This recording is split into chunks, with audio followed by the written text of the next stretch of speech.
Behind me is San Francisco's brand new IKEA experiment. You have probably been to an IKEA before, but this one is completely different than any other store or restaurant on Earth. And it's in the middle of San Francisco's worst neighborhood. The mayor says this is the beginning of the end of the city's downfall. IKEA says this is a preview of the future of their stores and restaurants. But opponents say this massive new retail and dining concept has already failed. So, what is it? Well, it's a bunch of things. Let's go take a look. This is IKEA's newest retail store and Salu Hall Market. IKEA's new food hall concept. But there's a catch.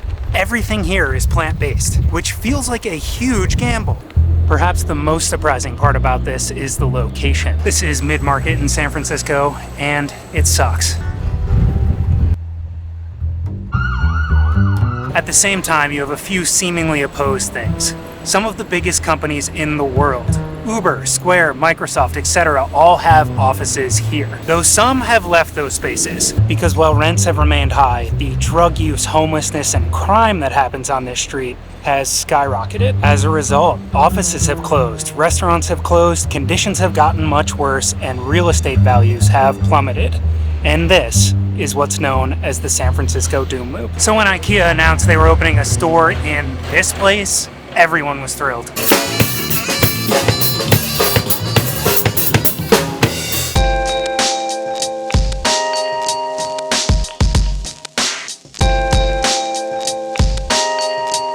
Is plant-based dining really the future of San Francisco's worst neighborhood? Or is this destined for failure? Let's find out together. Unfortunately, I showed up 20 minutes after the power went out. As soon as I got inside, people showed up from all over to say hi and apologize. Even the security team was super nice to me. And that's not something you see that often in San Francisco. Is it because everybody here is super nice? Or because I have this fancy looking camera? Probably a bit of both. So, Salu Hall will have to wait till later. Let's go check out the retail side of things. Think about your last IKEA trip. Was it in the middle of the city? Probably not, but this one sure is. A lot of the staged rooms are set up to show you what your IKEA city life could look like. But in general, this is the same stuff you've seen in every other IKEA.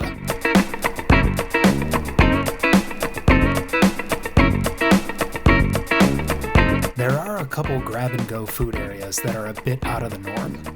There's one downstairs and one upstairs, where you can pick up essentials like fried onions, lingonberry jam, and whatever this is. By the way, see how many octopi you can count throughout the video. But what's truly unique is the Swedish deli. Prices here are outrageously low. Likely the cheapest food you'll find anywhere in San Francisco. Naturally, the deli seating is all IKEA furniture, and the bathrooms use reclaimed water, which is pretty cool. You order food at a touchscreen kiosk, and here's what that looks like. I opted for a hot dog, and a plant-based hot dog. This is the theme of the place after all. After an impressively short amount of time, your food is ready. Let's check out the damage. 75 cents for the hot dog and just 70 cents for the plant dog. Fair and reasonable. I'm going with Swedish mustard on both of these just so there's a fair comparison. Though frankly, I don't know what that is. I'm pretty sure the one on the right is the plant-based hot dog. Let's see how they taste. The normal hot dog tastes like a normal hot dog. Fine. The plant-based hot dog? And this is the face of someone who might be realizing that the plant-based revolution is here. It's happening, and it might be a good thing. I thought a plant-based hot dog would be the least interesting thing I could eat, especially in a city like San Francisco that's known for its food. And no spoilers, but I was right.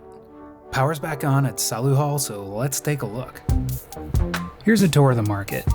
There's a photo booth, a cooking school and event space in the back. Looking for a drink? There's a full bar. Tired legs? There's more seating than you could ever need.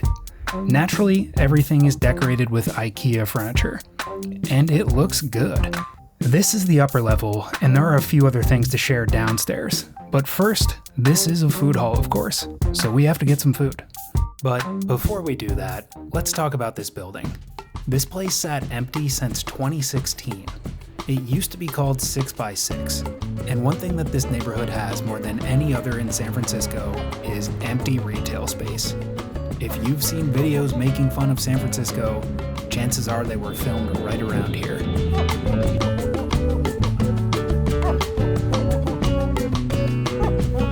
Can you believe that AI-based nutrition didn't work out? Fast forward 7 or 8 years and IKEA has moved in. So far, things are going pretty well. I thought Asian noodles would pair nicely with hot dogs, so that's what I got. I paid a lot more for these than I did for the hot dogs, but it was ready quick. Not totally sold on the whole plant-based thing yet, I was eager to give them a try. If I was a good YouTuber, I'd have taken this shot before I demolished half of it, but even that was just a pit stop on the way to this. That's the upstairs. Let's see what's going on downstairs. There's another photo booth. More of that IKEA furniture, and of course, food. Burgers, ice cream, coffee, drinks, you name it. By the way, none of this is sponsored, but I saw that earnings report, IKEA. And guess what? Those concerns about only having plant-based food are just wrong. Momo's Noodles even recommended that I get chicken. But I was feeling the vibe, so I opted for tofu. Is the doom loop real? Maybe. Is this place cool? Yeah. Do you agree? Then hit subscribe and watch this video. Thanks for watching. I'll see you next time.